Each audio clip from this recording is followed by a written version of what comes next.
I saw Rabbi Silverman a few minutes ago. Somebody said to me, if the rabbi doesn't show up, I might have to do Devar Torah. And I said, I got a real quick one. The Braves do not have a prayer. Somebody said before it's 20-6. I said, really? No, they said that was the score of the game today. So some of you know me from this role as kind of the MC, the host, Toastmaster of all these HOD events over the years. I've been here many times before because I work cheap.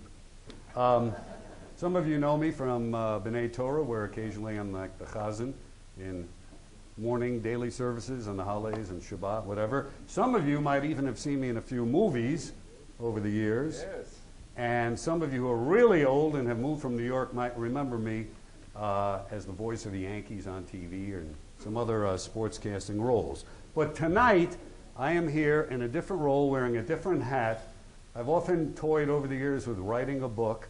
And a few years ago, on the way to Hilton Head with a bunch of friends, as we came over the bridge to Hilton Head, somebody said, they handed me one of those Burger King crowns, those paper crowns, and they said, as long as we're together on the island this weekend, we're proclaiming you to be the king of MishegoS. And I said, you know, one day I'm going to sit down and write my book, The King of MishegoS. And so in this season, as we're into a period of intense introspection with the holiday coming up, and some of us, a lot of us are concerned and debating and arguing about the merits of this Iran deal and how it factors with Israel, I said, let's do something light tonight. So the King of MishegoS is here. Now I'm going to need a little participation from some of you with a raise of the hand or not, because now does everybody know what MishegoS is? Everybody know? Is there anybody who doesn't know?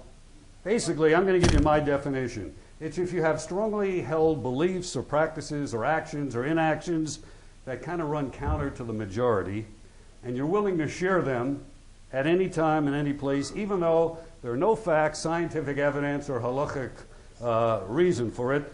So you go public even if you know you're going to be subject to ridicule.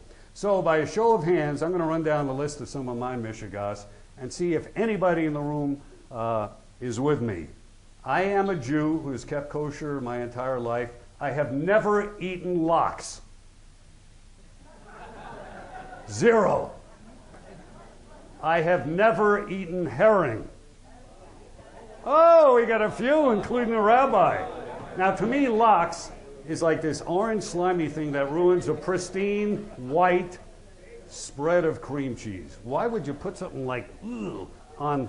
Now, herring looks like a chopped up snake in a jar where somebody spilled skim milk in it. Right? Am I right? Now, here's my next piece of MishegoS. I have never willingly eaten peanut butter. Wow. See? More than you'd expect.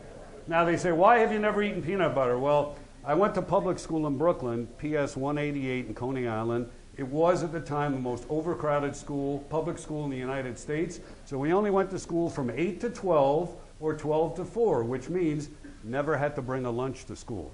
Either eat lunch after we came home or before we went to school. And what did everybody eat for lunch? Peanut butter and jelly. Never eaten peanut butter. Now my sisters, by the time they went to school, there was a full day. They took a lunch, they ate peanut butter. But to me, once in a while at a kiddush, I'll think it's a chocolate chip cookie, take a bite, it's peanut butter. Here's my next MishegoS, salad. Salad. To me, salad, growing up in Brooklyn, was lettuce and tomatoes. Then we eventually graduated to cucumbers. But I eat a salad plain. I never knew about salad dressing until I went to college. I said, what is this stuff people are putting on the salad? To this day, I eat a salad plain. People are pouring all this stuff on it, all these empty calories, changing the healthful nature of a salad. And the thing that really blows my mind is, how could people put cheese on a salad? Even if it's kosher cheese. I mean, isn't a salad supposed to be something that's nutritional without all the added calories? Who agrees with me? Anybody? Nobody. That's what I thought. That's why it's MishegoS. Oh, a very fit Lynn Ovis agrees with me on that. So I call myself not only the king of MishegoS, but the Prince of Plain. The Prince of Plain. Give me a baked potato, I don't put a thing on it. No salt, no sour cream if it's a dairy meal, no margarine, no butter. I love the taste of the food. A lot of us don't even know what the food tastes like anymore because all we're doing is piling add-ons on it, mostly empty calories. So my thing is taste the food, enjoy the food, and skip the add-ons. So we'll hear more from the king of MishegoS a little bit later on, and we'll touch on such topics as T-shirts, top sheets, and why people in the South can't make a left turn. All right, we're back. Is everybody back with us? The king of MishegoS has returned. So a funny story about Chinese food. About 20 years ago, during the 1996 World Series, when my family came to New York because the Yankees were playing the Atlanta Braves. Everybody remember that 20 years ago? Is everybody alive then? Yeah. So Saturday night, it rained, and the game was rained out. So I took my family to my favorite kosher deli in New York, the 2nd Avenue Deli, which was near where I went to high school. I went to high school at Stuyvesant, which is on 1st Avenue and 15th Street. The 2nd Avenue Deli was 10th Street and 2nd Avenue. I said to my kids, I said, now you're going to see a phenomenon you don't hear about much. You know how Jews always talk about going out for Chinese food? I said, it's Saturday night. When we go to the 2nd Avenue Deli, you're going to see something you won't believe. You're going to see a lot of Chinese people going out for Jewish food. It was unbelievable. I want some kreplach. Kreplach.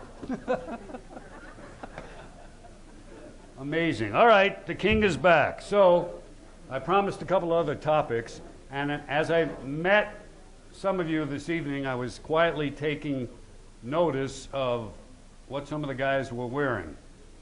One of my MishegoS things is I don't believe in wearing T-shirts under a dress shirt or under a golf shirt. How many guys in the room are wearing T-shirts tonight under a dress shirt?